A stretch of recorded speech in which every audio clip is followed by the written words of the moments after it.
Ayan guys. Lagyan na natin ng pinaka-kakanggata. Yung pinaka-ano talaga. Ayan. Pinakaunang piga. Ayan. Super creamy. Okay. Ayan.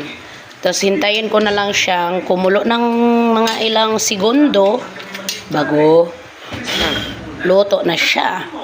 Bago ka pa maging ina, ama, bago ka pa maging lawyer, yun ang pinakamahal. Tapos, ito naman sa kabilang ibayo, ayan, nag-steam ako ng tilapia.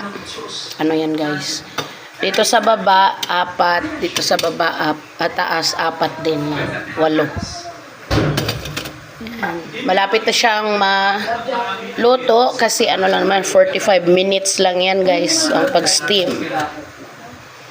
At on the other side, ayan, malapit nang, ayan, bahagya na siyang kumulo ang ating ginataang sitaw at kalabasa na may hapon.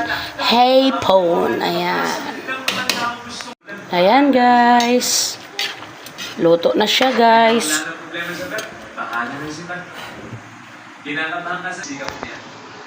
Guys. Luto na.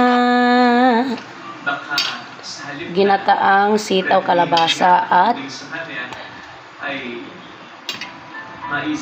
nilagyan ko ng kaunting malunggay para super healthy. Ayun. Hindi nga ba't mas nakakakuha ang dalawang daliri ng isang bagay?